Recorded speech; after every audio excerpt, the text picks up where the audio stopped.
60대 가정부와 70대 대물 회장의 결혼과 사랑. 제 인생이 이렇게 망가질 줄은 정말 몰랐습니다. 남편이 사고로 세상을 떠난 후 저희 부부가 평생 일궈온 미용실도 빚더미에 묻혔죠. 25에 시작해서 40년 가까이 운영한 미용실이었는데 하루아침에 모든 게 사라져버렸어요. 은행에서 나올 때마다 가슴이 답답했습니다. 통장 잔고는 마이너스였고 빚쟁이들의 전화는 하루도 빠짐없이 울려댔죠. 60넷이라는 나이에 새로 일자리를 구한다는 게 얼마나 어려운 일인지 그때 처음 알았어요. 열흘째 구인 광고를 뒤지고 있을 때였습니다. 신문 한 귀퉁이에 작은 글씨로 적힌 광고 하나가 눈에 들어왔어요. 혼자 사는 회장댁 가정부 구함. 단 몇 줄뿐인 간단한 광고였죠. 그런데 묘하게 마음이 끌렸습니다. 전화를 걸어보니 목소리부터 범상치 않았어요. 차분하면서도 권위가 느껴지는 톤이었죠. 면접 날짜를 잡고 주소를 받았는데 강남의 고급 주택가였습니다. 면접 가는 날 아침 거울을 보니 초라한 제 모습이 보였어요. 그래도 최선을 다해 단정하게 차려입었죠. 집에 도착했을 때 정말 놀랐습니다. 마당이 있는 단독주택이었는데 규모가 어마어마했어요. 대문 앞에서 한참을 망설였죠. 과연 내가 이런 곳에서 일할 수 있을까 싶었거든요. 초인종을 누르자 곧바로 문이 열렸습니다. 나타난 사람은 70대 초반쯤 되어 보이는 남성이었어요. 키가 크고 어깨가 넓었는데 세월이 흘렸어도 여전히 위풍당당한 모습이었죠. 회색 정장을 말끔히 차려입은 모습에서 오랫동안 높은 자리에 있었던 사람이라는 게 한눈에 느껴졌습니다. 강도윤이라고 자기소개를 하더군요. 거실로 안내받았는데 인테리어가 정말 고급스러웠어요. 하지만 어딘가 모르게 쓸쓸한 기운이 감돌았죠. 너무 조용하고 차가운 느낌이었습니다. 면접은 생각보다 간단했어요. 경력이나 자격증보다는 성격에 대해 더 많이 물어보더군요. 성실하냐, 말이 많지 않냐, 혼자 지내는데 익숙하냐 같은 질문들이었죠. 저는 솔직하게 대답했습니다. 남편을 잃고 혼자 살아본 경험이 있고 조용한 성격이라고 말했어요. 그때 회장님이 말하더군요. 청소는 깔끔하게, 불필요한 말은 삼가달라고요. 그 말투에서 오랜 세월 사람들 위해 서왔던 권위가 묻어났어요. 솔직히 조금 무서웠죠. 하지만 일자리가 절실했던 저로서는 고개를 끄덕일 수밖에 없었습니다. 그렇게 저는 회장님의 집에서 일하게 됐어요. 첫 출근 날 집 안 구조를 파악하느라 바빴습니다. 방이 6개나 되는 큰 집이었는데 혼자 사는 사람 치고는 너무 컸죠. 하지만 회장님은 거실과 서재, 그리고 안방만 주로 사용하고 있었어요.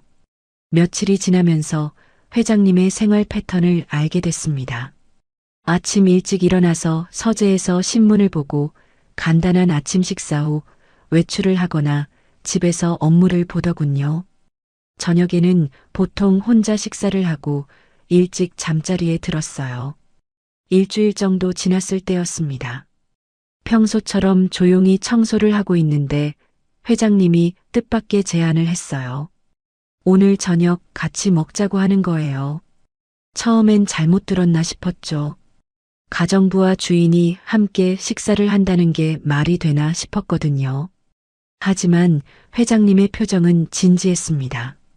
혼자 먹는 밥이 너무 실증난다고 가끔 누군가와 함께 먹고 싶다고 하더군요. 그 말을 듣는 순간 이 큰 집에서 혼자 지내는 회장님의 외로움이 느껴졌어요. 그날 저녁 식탁에 마주 앉았을 때의 기분을 지금도 잊을 수 없습니다. 따뜻한 밥 냄새가 코끝을 간지렸고 오랜만에 누군가와 함께하는 식사였죠. 회장님은 제가 만든 된장찌개를 한 숟가락 떠보고는 고개를 끄덕였어요. 맛있다고, 정말 오랜만에 집밥 같은 맛이라고 하더군요. 그 한마디가 제 가슴 깊은 곳을 울렸습니다. 저 역시 남편을 떠나보낸 후로 제대로 된 식사를 누군가와 함께한 적이 없었거든요. 식사를 마치고 나서 회장님이 말했어요. 앞으로도 종종 같이 먹자고요. 혼자 먹는 게 너무 적막하다고 하더군요. 그 말에서 저와 같은 외로움이 느껴졌어요. 그날 밤 집으로 돌아가면서 마음이 이상했어요.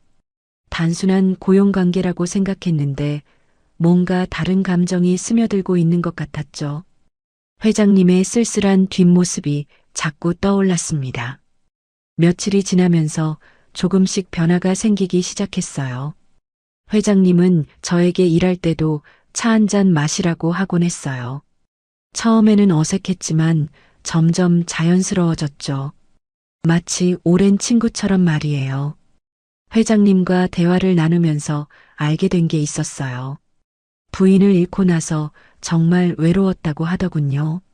아들이 있지만 바빠서 자주 오지 못하고 집에서 혼자 지내는 시간이 너무 길다고 했어요. 그 말을 들으니 제 마음도 아팠습니다.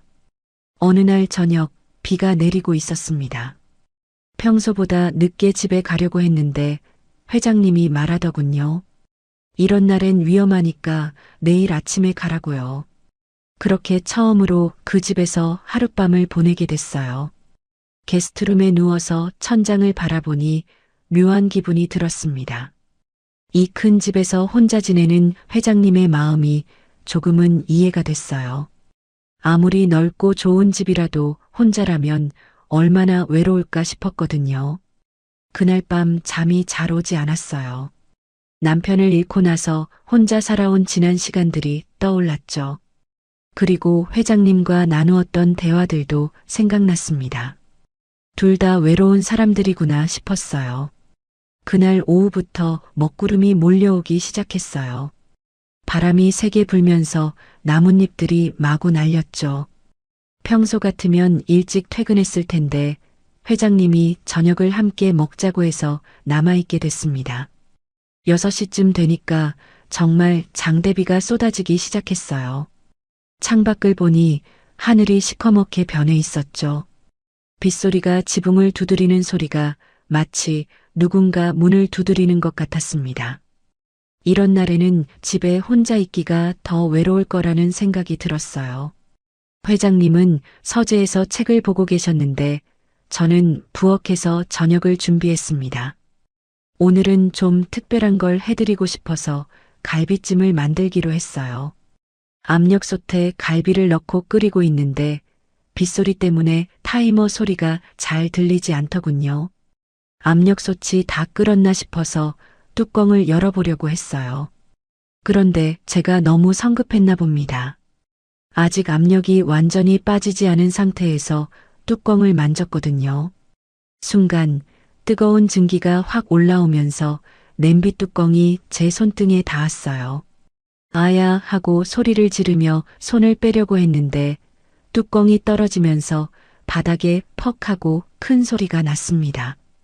손등이 얼얼하면서 빨갛게 달아올랐어요. 정말 뜨거웠거든요. 그때였어요. 서재에 있던 회장님이 달려오시는 거예요. 뭔 일이냐고 물으시면서 제 손을 보더니 표정이 심각해졌습니다. 그리고는 제 손을 붙잡으시는 거예요.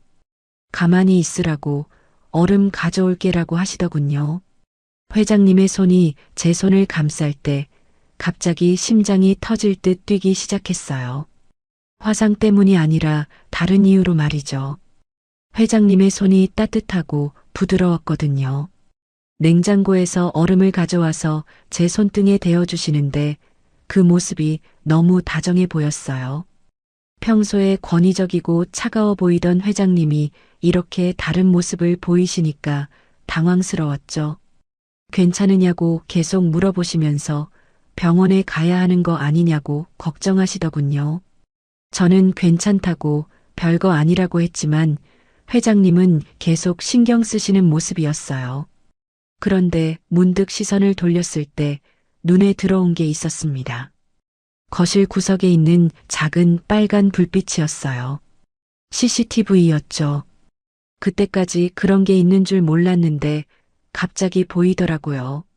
설마 감시하는 건 아니겠지 하는 생각이 들면서 마음이 조금 불편해졌어요. 혹시 제가 일하는 모습을 다 보고 계신 건 아닌가 싶었거든요. 아니면 제가 뭔가 잘못할까봐 지켜보는 건가 하는 생각도 들었습니다. 회장님이 제 표정을 보시더니 뭔가 이상하다는 걸 눈치채신 것 같았어요.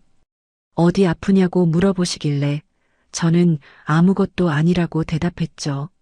하지만 마음속으로는 계속 그 CCTV가 신경 쓰였습니다. 저녁을 차려놓고 함께 앉았는데 평소와는 분위기가 좀 달랐어요. 회장님이 더 자주 제 손을 걱정하시면서 말을 거시더군요.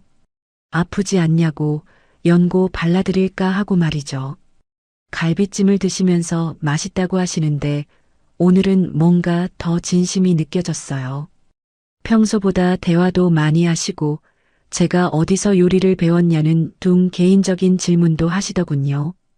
비는 계속 억수같이 쏟아지고 있었어요. 창밖을 보니 정말 심하게 내리고 있었죠. 회장님이 오늘은 집에 가지 말라고 하시는 거예요. 이런 비에 나가면 위험하다고 내일 아침에 가라고 하시더군요. 식사를 마치고 설거지를 하는데 회장님이 부엌으로 오셨어요. 그리고는 갑자기 말씀하시더군요. 정숙 씨, 이 나이에도 외롭죠? 하고 말이에요. 너무 갑작스러운 질문이어서 손을 멈췄습니다. 그리고 고개를 돌려서 회장님을 봤죠. 회장님의 표정이 평소와 많이 달라 보였어요. 뭔가 슬픈 것 같기도 하고 외로운 것 같기도 하고요. 네, 외롭죠. 회장님도 그러시죠? 하고 물어봤어요. 그랬더니 회장님이 고개를 끄덕이시면서 저도 그렇다고 하시더군요. 그 순간 부엌에 흐르는 침묵이 참 이상했어요. 밖에서는 비가 계속 내리고 집안은 따뜻한 불빛으로 가득했죠. 설거지하던 손을 멈추고 회장님과 마주보고 서 있는데 뭔가 마음의 거리가 가까워지는 게 느껴졌어요. 회장님이 말씀하시더군요. 부인이 돌아가신 후로 정말 외로웠다고요. 누군가와 이렇게 대화하는 것도 오랜만이라고 하시면서요. 저도 그랬다고 남편을 떠나보낸 후로 누구와도 제대로 된 대화를 못 해봤다고 말했어요. 그날 밤 게스트룸에 누워서 잠이 오지 않았습니다. 오늘 있었던 일들이 계속 떠올랐거든요. 회장님이 제 손을 잡았던 순간, 그리고 부엌에서 나눈 대화들이 자꾸 머릿속을 맴돌았어요. 빗소리를 들으면서 생각해보니 오늘 처음으로 회장님과 진짜 마음을 나눈 것 같았어요. 그동안은 그냥 일하는 관계였는데 오늘은 뭔가 달랐죠. 서로의 외로움을 인정하고 나누는 시간이었어요. 그런데 한편으로는 CCTV가 계속 신경 쓰였어요. 왜 그런 걸 설치해 놓으셨을까 하는 생각이 들었거든요. 혹시 저를 믿지 못하는 건 아닌가 싶기도 했고요. 하지만 오늘 회장님의 모습을 보니 그런 의심보다는 외로움이 더 크신 것 같았어요. 저처럼 누군가와 함께 있고 싶어 하시는 것 같더라고요. 그래서 조금 마음이 편해졌습니다. 냄비 뚜껑 사건 이후 며칠이 지났어요. 회장님과 저 사이에 뭔가 달라진 게 느껴졌습니다. 평소보다 대화가 많아졌고 회장님이 저를 바라보는 시선도 예전과는 달랐어요. 뭔가 따뜻하면서도 조심스러운 느낌이었죠. 그날은 금요일이었습니다. 저녁을 준비하고 있는데 회장님이 부엌으로 오셨어요. 평소 같으면 서재에서 업무를 보거나 거실에서 신문을 보고 계셨을 텐데 요즘은 자주 부엌으로 오셔서 제가 하는 일을 지켜보시더군요. 오늘은 뭔가 특별한 날인가요? 하고 물어봤어요. 회장님이 미소를 지으시더니 특별하게 만들고 싶다고 하시는 거예요. 그러면서 와인 한 병을 들고 나타나셨죠. 평소에는 커피나 차만 드시던 분인데 와인이라니 정말 의외였어요. 오늘은 축하를 해야겠다고 하시더군요. 뭘 축하하냐고 물어보니 밥이 이렇게 맛있다는 걸 축하하자고 하시는 거예요. 그 말을 듣고 웃음이 나왔어요. 그냥 평범한 집밥인데 뭘 그렇게 축하하냐고 했더니 회장님이 진지하게 말씀하시더군요. 저에게는 평범한 게 아니라고요. 오랫동안 혼자 먹던 밥인데 이렇게 정성스럽게 차려진 식사를 누군가와 함께 한다는 게 얼마나 소중한지 모르겠다고 하시면서요. 그 말을 듣고 나니 가슴이 찡했어요. 와인잔 2개를 꺼내서 테이블에 놓으셨어요. 고급스러워 보이는 크리스털 잔이었죠. 회장님이 와인을 따르시는데 손놀림이 매우 능숙하셨어요. 예전에 부인과 함께 자주 와인을 드셨나 보다 싶었어요. 잔을 받아들고 건배를 하자고 하시더군요. 뭘 위해서 건배를 하느냐고 물어보니 이 순간을 위해서라고 하시는 거예요. 어떤 순간이냐고 다시 물었더니 외롭지 않은 이 순간을 위해서라고 하시더군요. 와인잔을 들어 올리는데 갑자기 손에서 미끄러졌어요. 너무 긴장했나 봅니다. 잔이 바닥에 떨어지면서 와장창하고 깨지는 소리가 났어요. 붉은 와인이 바닥에 흩어지고 잔조각들이 사방으로 튀었죠. 아, 죄송합니다. 하고 당황해서 말했는데 회장님도 동시에 괜찮다고 말씀하시는 거예요. 괜찮다는 말을 같은 타이밍에 해서 잠시 멈칫했죠. 서로 바라보며 웃음이 나왔어요. 급하게 걸레를 가져와서 바닥을 닦으려고 했는데 회장님이 먼저 쪼그리고 앉으셔서 잔조각을 줍기 시작하셨어요. 위험하다고 제가 하겠다고 했는데 회장님은 괜찮다고 하시면서 계속 조각들을 주우시더군요. 잔조각 사이로 흐르는 붉은 와인을 보니까 뭔가 묘한 기분이 들었어요. 마치 제 마음도 그 와인처럼 흘러나오고 있는 것 같았거든요. 회장님에 대한 감정을 더 이상 숨길 수 없을 것 같은 그런 느낌이었어요. 바닥을 다 치우고 나서 다시 앉았는데 분위기가 전과는 완전히 달라졌어요. 회장님이 제 얼굴을 유심히 보시더니 갑자기 말씀하시는 거예요. 이정숙 씨, 나 그대가 좋다고요. 정말 갑작스러운 고백이었어요. 심장이 쿵쾅거리면서 얼굴이 화끈거렸죠. 뭐라고 대답해야 할지 몰라서 고개를 숙였어요. 저는 가정부일 뿐이라고 그런 말씀을 하시면 안 된다고 했어요. 하지만 회장님은 그게 뭐가 문제냐고 하시더군요. 사람 마음에 신분이 어디 있느냐고 나이 들어서 만난 인연인데 그런 걸로 따질 필요가 있냐고 하시면서요. 그 말을 들으니 더 당황스러웠어요. 저도 솔직히 회장님에게 특별한 감정을 느끼고 있었거든요. 처음에는 단순히 고용주와 직원의 관계라고 생각했는데 시간이 지나면서 회장님의 외로움과 따뜻함을 보게 됐어요. 그리고 저 자신도 모르게 마음이 기울어지고 있었죠. 하지만 현실은 달랐어요. 저는 가정부고 회장님은 대기업 회장이잖아요. 이런 감정을 가져도 되는 건지 혹시 착각하고 있는 건 아닌지 계속 의심스러웠거든요. 회장님이 제 손을 잡으시더니 솔직하게 말해달라고 하시는 거예요. 나를 어떻게 생각하냐고, 그냥 고용주로만 생각하는 거냐고 물어보시더군요. 저는 대답할 수가 없었어요. 사실 저도 회장님을 좋아하고 있었어요. 하지만 그걸 인정하기가 무서웠거든요. 혹시 제가 착각하고 있는 건 아닌지, 회장님이 그냥 외로워서 하시는 말씀은 아닌지 싶었어요. 회장님이 계속 기다리시더군요. 제가 뭔가 말할 때까지 조용히 기다리고 계셨어요. 그 모습을 보니까 진심이라는 게 느껴졌어요. 장난이나 일시적인 감정이 아니라 정말 진지하게 하시는 말씀이라는 걸 알 수 있었죠. 저도 회장님이 좋아요 하고 작게 말했어요. 그랬더니 회장님의 얼굴이 환해지시더군요. 정말이냐고 진심이냐고 몇 번이나 물어보시면서 기뻐하시는 모습이 귀여웠어요. 그런데 동시에 불안하기도 했어요. 이렇게 감정을 드러내고 나니까 앞으로 어떻게 해야 할지 모르겠더라고요. 계속 이 집에서 일해도 되는 건지, 다른 사람들이 알게 되면 어떻게 할 건지 걱정이 됐어요. 회장님이 제 마음을 아시는지 걱정 말라고 하시더군요. 천천히 생각해 보자고 급하게 할 필요는 없다고 하시면서요. 하지만 마음만은 확실히 해두자고 서로를 좋아한다는 걸 인정하고 시작하자고 하시더군요. 그날 밤은 정말 잠이 오지 않았어요. 깨진 와인잔처럼 제 마음도 산산조각이 난 것 같았거든요. 하지만 그게 나쁜 건 아니었어요. 오히려 새로운 시작 같은 느낌이었죠. 회장님과 제가 서로의 마음을 확인한 지 일주일쯤 지났을 때였어요. 어디서 소문이 났는지 동네에서 이상한 시선들을 받기 시작했습니다. 마트에서 장을 보는데 아주머니들이 수군거리면서 저를 쳐다보더라고요.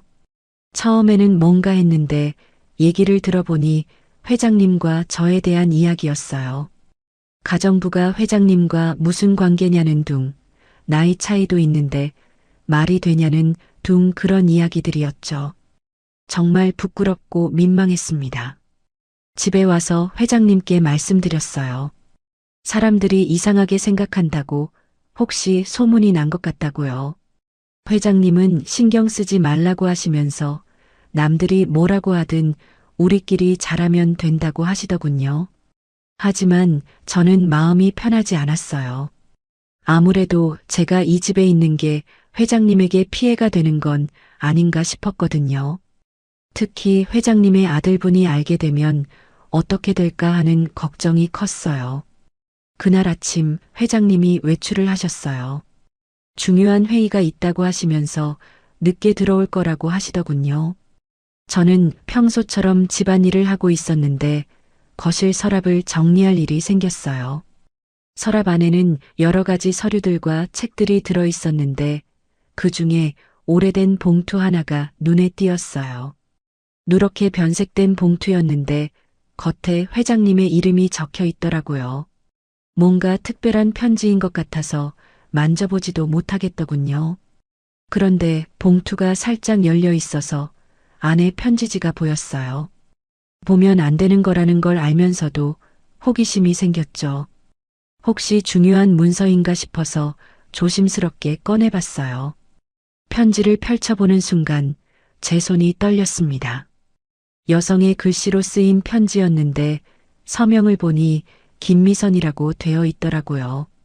회장님의 돌아가신 부인 성함이었어요. 편지를 읽어보니 눈물이 났어요. 부인이 세상을 떠나기 전에 회장님께 남긴 마지막 편지였거든요. 내용은 이런 거였어요.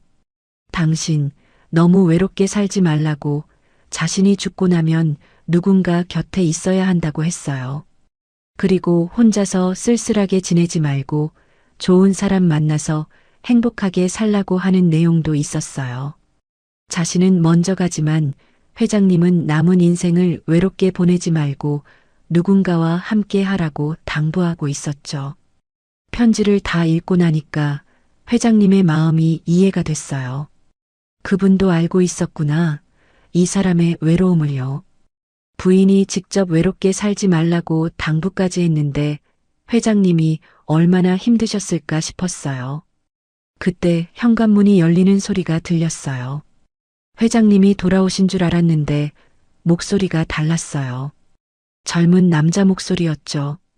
급하게 편지를 봉투에 넣고 서랍을 닫았는데 거실로 누군가 들어오더라고요. 보니까 회장님의 아들 박민재였어요. 전에 사진으로만 봤었는데 실제로 보니까 회장님을 많이 닮았더군요. 하지만 표정이 좋지 않았어요. 뭔가 화가 나 있는 것 같았죠. 저를 보더니 누구냐고 물어보는 거예요. 저는 가정부 이정숙이라고 인사를 드렸는데 민재는 그 유명한 가정부라고 비꼬듯이 말하더군요. 이미 소문을 들으셨나 보다 싶었어요. 아버지는 어디 계시냐고 물어보길래 외출하셨다고 대답했어요. 그랬더니 민재가 기다리겠다고 하면서 거실에 앉더라고요. 분위기가 매우 살벌했어요. 한참 기다리다가 회장님이 들어오셨어요. 아들을 보시더니 놀라시면서 왜 왔냐고 물어보시더군요. 민재는 할 말이 있다고 심각한 이야기를 해야 한다고 했어요. 저는 자리를 피하려고 했는데 민재가 앉아 있으라고 하더군요. 이 이야기와 관련된 사람이니까 들어야 한다고요. 그러면서 회장님께 따지기 시작했어요. 아버지, 이 나이에 가정부와 무슨 관계냐고 동네에 소문이 다 났다고 하면서요. 체면 좀 지키라고 어머니가 돌아가신 지 얼마나 됐다고 벌써 다른 여자와 그러느냐고 소리를 지르더군요. 회장님은 조용히 하라고 내가 상관할 일이 아니라고 하셨어요. 하지만 민재는 계속 소리를 지르면서 자기 체면도 생각해달라고 했어요. 회사에서도 사람들이 뒷말을 한다고 이제 그만하라고 하더군요. 저는 정말 견디기가 힘들었어요. 민재의 말을 듣고 있으니까 제가 정말 나쁜 사람이 된 것 같았거든요. 회장님께 피해를 끼치고 있다는 생각이 들었어요. 회장님이 아들을 달래려고 하시는 모습을 보니까 더 이상 이 집에 있으면 안 되겠다는 생각이 들었어요. 부인의 편지도 생각이 났죠. 분명 부인은 좋은 사람과 만나서 행복하게 살라고 했는데 저 같은 사람을 염두에 둔 건 아니었을 거예요. 민재가 계속 소리를 지르는 동안 저는 조용히 일어났어요. 그리고 회장님께 말씀드렸어요. 저는 이 집에 있을 자격이 없는 것 같다고 그만두겠다고요. 회장님이 놀라시면서 왜 그러냐고 아들 말 때문에 그러는 거냐고 물어보시더군요. 하지만 저는 마음을 정했어요. 더 이상 회장님께 피해를 끼칠 수는 없었거든요. 앞치마를 벗고 가방을 챙기는데 손에 아직 부인의 편지가 들려 있더라고요. 그 편지를 서랍에 다시 넣고 조용히 집을 나왔어요. 회장님이 뒤에서 부르시는 소리가 들렸지만 돌아보지 않았습니다. 밖으로 나오니까 눈물이 났어요. 정말 행복했던 시간들이었는데 이렇게 끝나는 게 맞나 싶었거든요. 하지만 현실은 냉혹했어요. 아무리 서로를 좋아해도 주변에서 인정해주지 않으면 힘든 일이었죠. 회장님의 집을 나온 지 사흘이 지났어요. 하루 종일 집에서 멍하니 앉아있기만 했습니다. 밥맛도 없고 잠도 제대로 오지 않았어요. 계속 회장님 생각만 났거든요. 지금 뭘 하고 계실까? 혼자서 식사는 제대로 하고 계실까? 그런 생각들만 맴돌았죠. 친구 성희가 전화를 했어요. 왜 이렇게 우울해 있느냐고 무슨 일이냐고 물어보더군요. 하지만 뭐라고 설명하기가 어려웠어요. 가정부 일을 그만뒀다고만 했죠. 성희는 왜 갑자기 그만뒀느냐고 계속 물어봤지만 자세한 이야기는 할 수가 없었습니다. 사실 회장님이 연락을 하실까 기대하고 있었어요. 전화라도 한 통 오면 좋겠다 싶었는데 아무 소식이 없었습니다. 아마 아들분과 이야기를 나누고 나서 제가 떠난 게 잘 됐다고 생각하고 계실지도 몰라요. 그래도 혹시나 해서 핸드폰을 계속 확인했어요. 문자라도 올까 싶어서 말이에요. 하지만 아무것도 오지 않았습니다. 점점 마음이 무거워졌어요.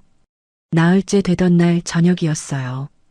혼자서 김치찌개를 끓여 먹고 있는데 맛이 없더라고요. 회장님과 함께 먹던 그 따뜻한 식사들이 그리웠어요. 혼자 먹는 밥이 이렇게 쓸쓸한 줄 몰랐어요. 설거지를 하고 있는데 갑자기 핸드폰이 울렸어요. 모르는 번호였는데 받아보니까 회장님이셨어요. 목소리가 평소와 달리 힘이 없어 보였어요. 피곤해 보이는 목소리였죠. 정숙 씨라고 부르시는 목소리가 너무 그리웠어요. 사흘 동안 듣지 못했던 그 목소리를 다시 듣게 되니까 눈물이 날 것 같았어요. 하지만 울면 안 될 것 같아서 참았죠. 회장님이 말씀하시더군요.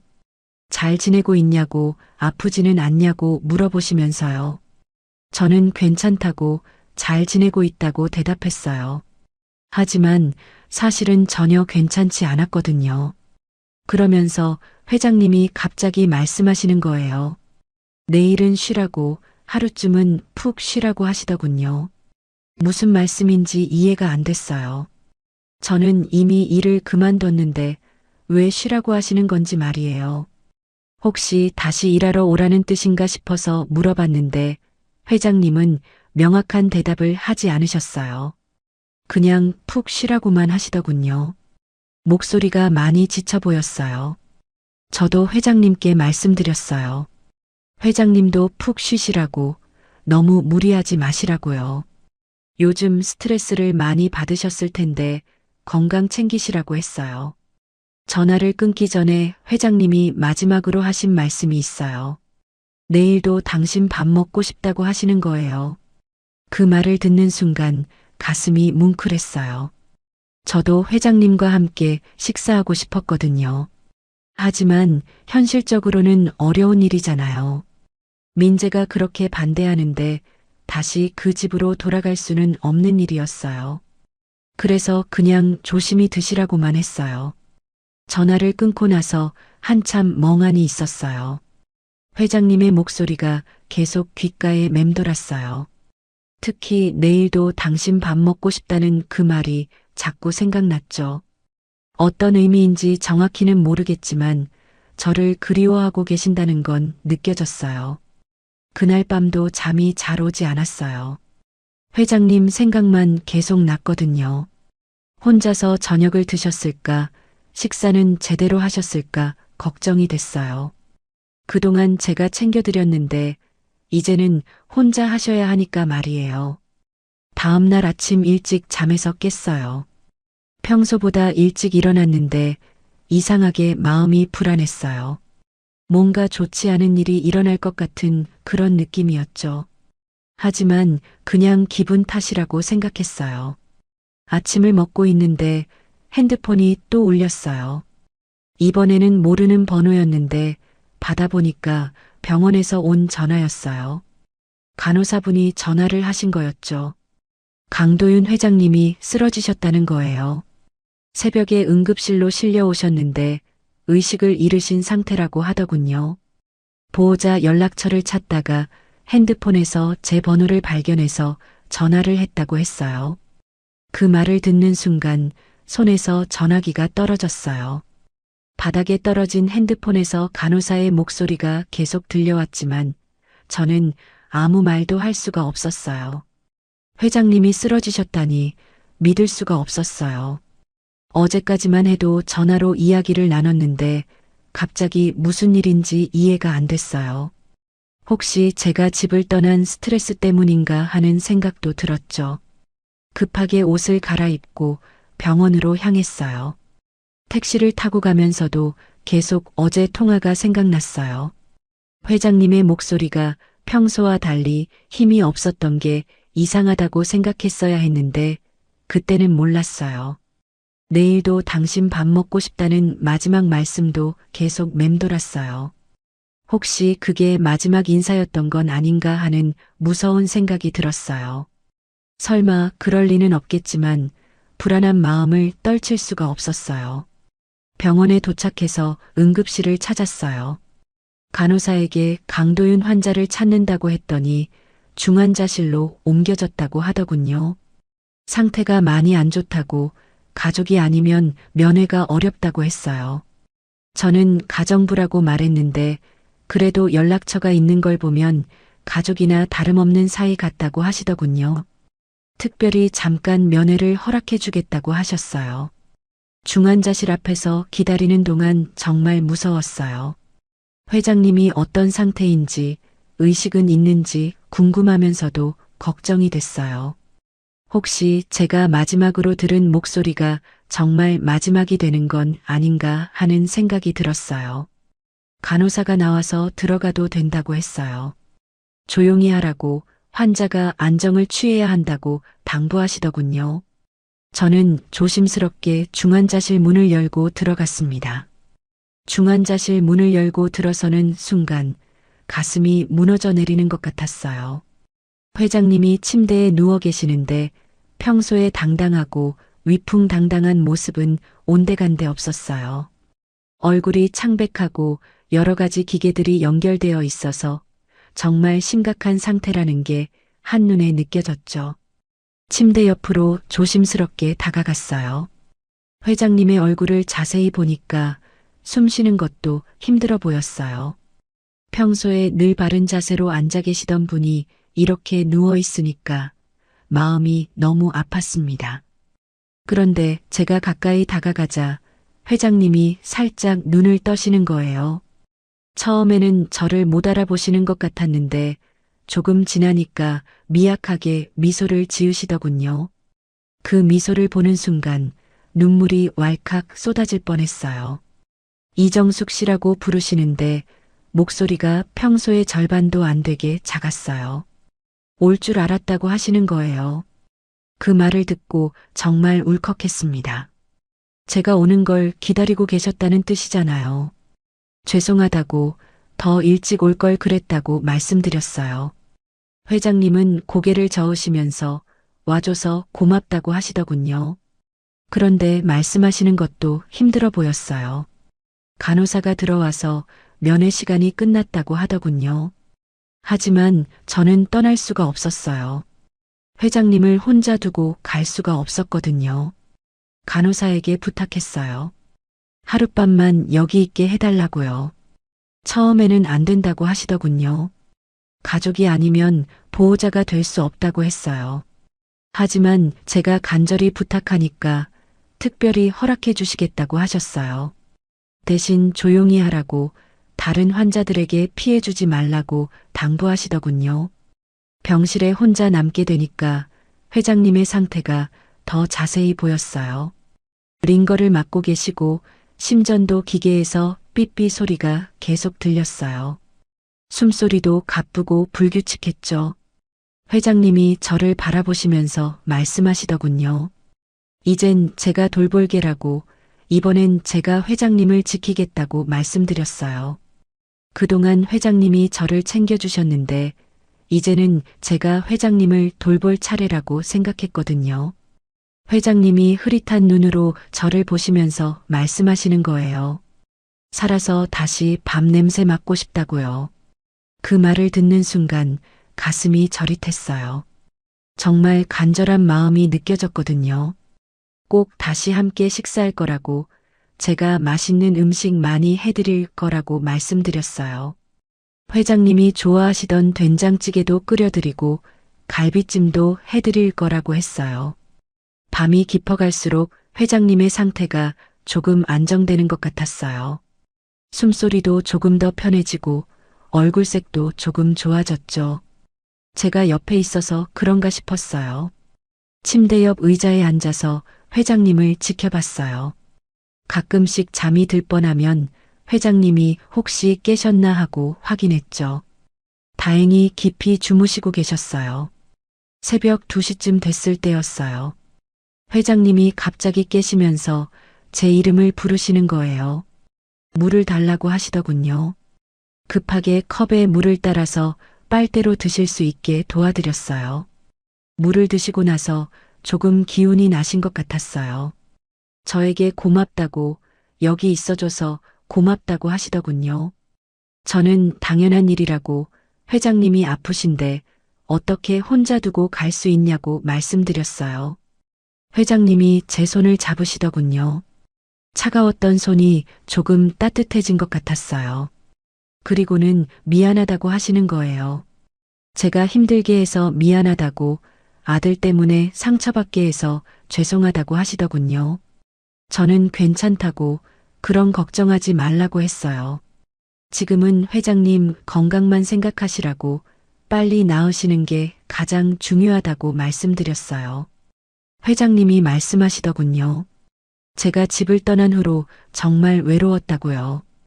혼자 밥 먹는 게 이렇게 쓸쓸한 줄 몰랐다고 하시면서요. 아침에 일어나서도 제가 오지 않으니까 허전했다고 했어요. 저도 솔직한 마음을 말씀드렸어요. 집에 있으면서 계속 회장님 생각만 했다고, 혼자 계실까봐 걱정됐다고 했어요. 어제 전화를 받고 정말 기뻤다고, 목소리라도 들을 수 있어서 좋았다고 말씀드렸죠. 새벽 3시쯤 되니까 회장님이 다시 잠이 드시는 것 같았어요.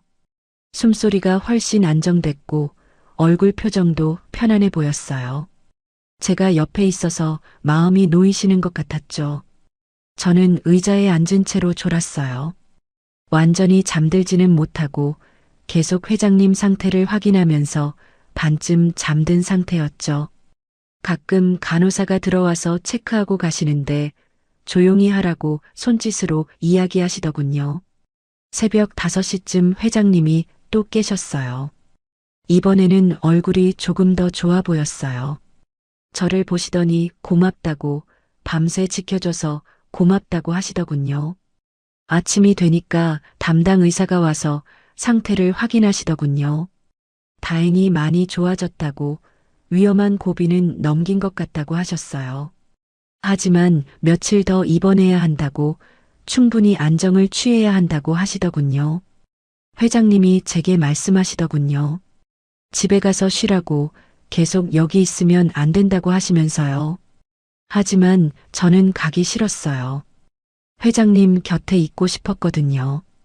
결국 낮에는 집에 가서 씻고 와서 저녁부터 다시 병원에 있기로 했어요.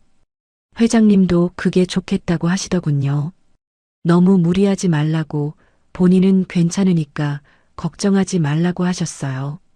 집에 가면서 생각해 보니 어젯밤이 정말 특별한 시간이었어요. 회장님을 돌보면서 느꼈던 그 마음, 그리고 회장님이 저를 필요로 한다는 걸 확실히 알게 된 시간이었죠. 오랜만에 느끼는 평온함이었어요. 회장님과 함께 있으니까 마음이 편했어요. 비록 병실이었지만 서로를 아끼는 마음을 확인할 수 있었던 소중한 밤이었습니다.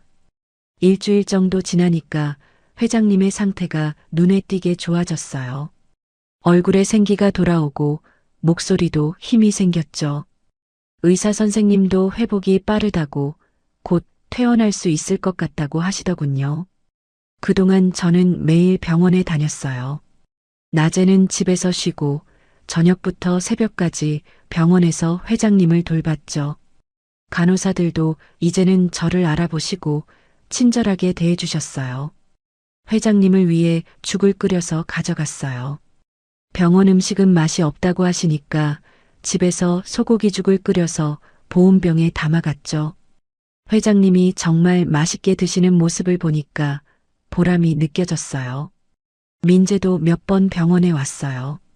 처음에는 저를 보고 불편한 기색을 보이더니 나중에는 그냥 인사만 하고 지나갔어요. 아버지가 아프시니까 저에게 뭐라고 할 상황도 아니었나 봐요. 어느 날 회장님이 말씀하시더군요. 민재와 이야기를 했다고, 저에 대해서 얘기했다고 하시는 거예요. 처음에는 반대했지만 아버지가 행복해하는 모습을 보니까 조금씩 마음이 바뀌고 있다고 하시더군요. 퇴원하시는 날이 정해졌어요. 의사 선생님이 집에서 충분히 쉬시라고, 무리하지 말라고 당부하셨어요. 저는 회장님 집에서 계속 돌봐드리고 싶었는데 어떻게 말을 꺼내야 할지 고민이 됐어요. 퇴원 당일 회장님이 먼저 말씀하시더군요. 집에 와서 계속 돌봐달라고, 혼자서는 아직 무리일 것 같다고 하시면서요. 저는 당연하다고, 완전히 나으실 때까지 돌봐드리겠다고 말씀드렸어요. 집에 돌아와서 회장님을 안방에 모셨어요. 침대에 누우시니까 편안해 보이시더군요. 병원보다 집이 훨씬 좋다고, 역시 집이 최고라고 하시면서 웃으셨어요. 저는 부엌에서 미역국을 끓였어요. 몸이 약하실 때는 미역국이 좋다고 어머니가 말씀하신 게 생각나서요. 회장님이 정말 맛있게 드시더군요. 오랜만에 집밥 마시라고 하시면서 말이에요. 며칠이 지나면서 회장님이 많이 좋아지셨어요. 혼자서도 걸어 다니실 수 있게 됐고 식욕도 돌아오셨죠. 서재에서 책도 보시고 간단한 업무도 처리하시더군요. 그런데 뭔가 예전과 달라진 게 있었어요. 회장님이 저를 바라보시는 시선이 더욱 따뜻해졌어요. 그리고 더 자주 대화를 나누려고 하시더군요. 제 손을 잡으시면서 고마움을 표현하시기도 했어요. 일주일쯤 지났을 때였어요. 회장님이 거실 소파에 앉아 계시는데 창가 쪽으로 자리를 옮기시더군요. 햇살이 들어오는 곳이었죠. 저에게도 옆에 앉으라고 하시는 거예요. 나란히 앉아서 창밖을 바라보고 있는데 회장님이 갑자기 말씀하시는 거예요. 이제 그만 주인과 가정부로 살지 말자고요. 그 말을 듣고 깜짝 놀랐어요. 무슨 뜻인지 모르겠다고 했더니 회장님이 웃으시더군요. 그럼 어떻게 살까요? 하고 물어봤어요. 회장님이 제 손을 잡으시면서 말씀하시는 거예요. 가족으로 살자고, 당신을 제 아내로 맞이하고 싶다고 하시더군요. 정말 깜짝 놀랐어요. 청혼을 하시는 거였어요. 꿈에서도 생각해 본 적 없는 일이었거든요. 아무 말도 할 수가 없어서 그냥 회장님을 바라봤어요. 회장님이 진지하게 말씀하시더군요. 이번에 아프면서 깨달은 게 있다고, 인생이 언제 끝날지 모르는 거라고 하시면서요. 남은 시간 동안은 사랑하는 사람과 함께 살고 싶다고 하시는 거예요. 저를 정말 사랑한다고, 함께 늙어가고 싶다고 하시더군요. 나이가 많지만 서로 의지하면서 살아가면 좋겠다고 하시면서요. 그 말을 듣고 눈물이 났어요. 저도 회장님을 정말 사랑한다고, 함께 살고 싶다고 말씀드렸어요. 그동안 혼자 살면서 외로웠는데 회장님을 만나서 정말 행복했다고 했어요.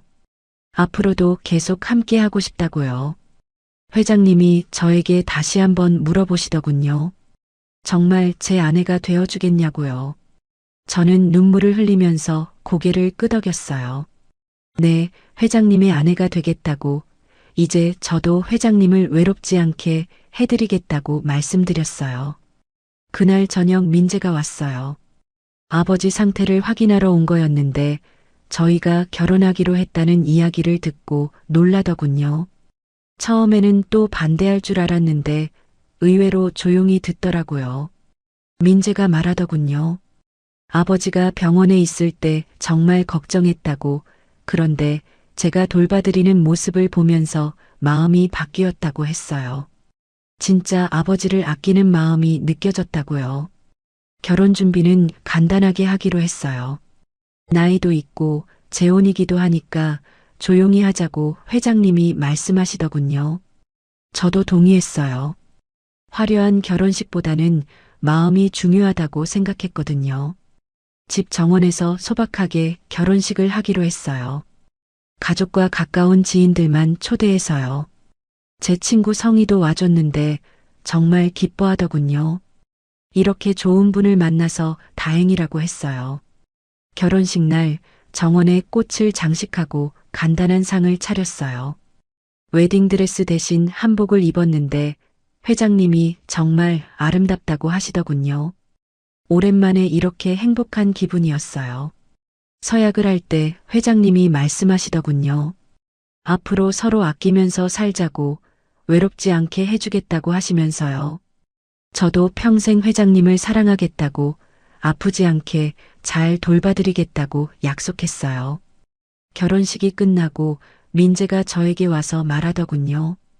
어머니가 웃는 걸 이렇게 오래 본 게 처음이라고요. 아버지가 정말 행복해 보인다고, 잘 부탁한다고 하더군요. 그 말을 듣고 정말 기뻤어요. 그날 밤 신혼방에서 회장님과 이야기를 나눴어요.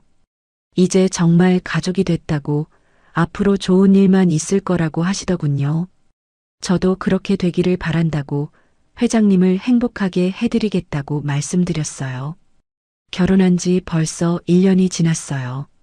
시간이 정말 빨리 간다는 생각이 들어요. 회장님과 함께 살면서 매일매일이 새롭고 행복했거든요. 이런 평범한 일상이 이렇게 소중할 줄 몰랐어요. 아침이면 회장님이 먼저 일어나서 커피를 내려주세요. 처음에는 제가 하겠다고 했는데 회장님이 하고 싶어 하시더라고요. 아내에게 커피 한 잔 내려주는 게 소소한 행복이라고 하시면서요. 저는 부엌에서 된장찌개를 끓여요. 회장님이 제일 좋아하시는 음식이거든요. 아침마다 구수한 된장찌개 냄새가 집안에 퍼지면 정말 따뜻한 가정이라는 느낌이 들어요. 식탁에 나란히 앉아서 아침을 먹을 때가 가장 행복해요. 회장님이 항상 물어보시거든요. 오늘은 뭐 해줄 거냐고요. 저는 늘 대답해요. 김치찌개요. 당신이 좋아하는 걸로요. 하고 말이에요. 사실 메뉴는 매일 바뀌어요. 어떤 날은 갈비찜을 해드리고 어떤 날은 생선구이를 해드리죠. 하지만 그런 대화 자체가 소중해요. 서로를 챙기는 마음이 느껴지거든요. 회장님이 종종 제 손을 잡으세요. 주름진 손이지만 따뜻하고 든든해요. 그러면서 말씀하시죠. 당신 덕분에 내 겨울이 봄이 됐다고요. 그런 말씀을 들을 때마다 가슴이 벅차요. 저도 솔직한 마음을 말해요. 이 나이에 이렇게 가슴이 따뜻할 줄 몰랐다고요. 남편을 잃고 나서는 평생 혼자 살 줄 알았거든요. 그런데 회장님을 만나서 다시 사랑을 느끼게 됐어요. 아침 햇살이 창문으로 들어와서 우리 얼굴을 비출 때가 있어요. 그럴 때면 정말 영화 속 한 장면 같다는 생각이 들어요. 나이 든 부부의 평범한 일상이지만 그 속에 깊은 사랑이 있다는 게 느껴져요. 하루는 회장님이 말씀하시더군요. 예전에는 아침에 일어나는 게 무료했다고요. 할 일도 없고 대화할 사람도 없어서 하루가 길게만 느껴졌다고 하시면서요. 그런데 이제는 아침이 기다려진다고 하시더라고요. 저도 마찬가지였어요. 혼자 살 때는 아침밥도 대충 때우곤 했거든요. 누구와 함께 먹을 것도 아니고 정성스럽게 차릴 이유도 없었으니까요. 그런데 이제는 아침 준비하는 시간이 즐거워요. 민재도 가끔 놀러 와요. 처음에는 어색해했는데 이제는 편안하게 대해줘요. 어머니라고 부르기도 하고 제가 해준 음식을 맛있게 먹어줘요. 그런 모습을 보면 정말 가족이 된 것 같아서 기뻐요. 어느 날 민재가 말하더군요. 아버지가 정말 젊어졌다고, 표정도 밝아지고 걸음걸이도 경쾌해졌다고 해요. 결혼 전과는 완전히 다른 사람 같다고 하더라고요. 저를 만나서 그렇게 변하신 거라고 생각하니 뿌듯했어요. 회장님도 자주 말씀하세요. 예전에는 집이 너무 조용해서 답답했다고요. 혼자 있으면 쓸데없는 생각만 하게 되고 외로움이 밀려왔다고 하시면서요. 그런데 이제는 집에 생기가 돌아서 좋다고 하세요. 저희는 함께 산책을 자주 해요. 저녁 식사 후에 동네 한 바퀴 도는 게 일과가 됐어요. 손을 잡고 걸으면서 이런저런 이야기를 나누죠. 오늘 있었던 일, 내일 계획, 그리고 옛날 이야기들도 해요. 회장님이 젊었을 때 이야기를 해주시면 정말 재미있어요. 어떻게 사업을 시작했는지, 힘들었던 일들은 어떻게 극복했는지 들려주시죠. 저도 미용실 운영하면서 겪었던 일들을 말해드려요. 서로의 과거를 나누다 보니까 더 가까워진 것 같아요. 각자 살아온 인생이 다르지만 이제는 함께 만들어가는 추억이 더 소중해요. 가끔 회장님이 깜짝 선물을 주세요. 어떤 날은 꽃을 사오시고 어떤 날은 제가 좋아하는 떡을 사오시죠.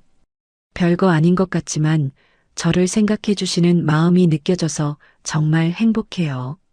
저도 회장님을 위해 특별한 걸 해드리려고 노력해요. 회장님이 좋아하시는 음식을 새로 배워서 해드리기도 하고 건강에 좋다는 차를 우려드리기도 해요. 어느 날 회장님이 말씀하시더군요. 결혼해서 가장 좋은 점이 뭔지 아냐고요. 저는 뭔지 모르겠다고 했더니 누군가와 함께 늙어갈 수 있다는 거라고 하시더라고요. 그 말을 듣고 정말 감동했어요. 혼자 늙어가는 게 얼마나 외로운 일인지 저도 알거든요. 그런데 이제는 서로 의지하면서 함께 나이를 먹어갈 수 있어요. 건강도 서로 챙겨줘요. 회장님이 약 드실 시간이면 제가 챙겨드리고 저도 몸이 안 좋으면 회장님이 걱정해 주세요. 병원 갈 때도 함께 가고 건강검진도 같은 날 받아요. 겨울이 되니까 더욱 따뜻함이 느껴져요. 둘이 함께 이불을 덮고 누워 있으면 정말 평온해요. 회장님의 규칙적인 숨소리를 들으면서 잠이 들 때가 가장 행복한 순간이에요. 어제는 눈이 와서 정원이 하얗게 변했어요. 회장님과 함께 창문으로 눈 내리는 걸 바라보면서 내년에도 이렇게 함께 있을 수 있을까 하는 생각이 들었어요. 나이가 있다 보니까 시간이 더 소중하게 느껴져요. 하지만 걱정보다는 감사한 마음이 더 커요. 이 나이에 이런 사랑을 만날 수 있어서, 그리고 매일매일 행복을 느낄 수 있어서 정말 고마워요. 오늘 아침도 회장님이 커피를 내려주시고 저는 된장찌개를 끓였어요. 창밖으로 봄 햇살이 들어와서 우리 얼굴을 따뜻하게 비춰주었죠. 이런 평범한 일상이 계속되기를 바라면서 오늘도 행복한 하루를 시작했습니다. 했습니다. 했습니다. 했습니다.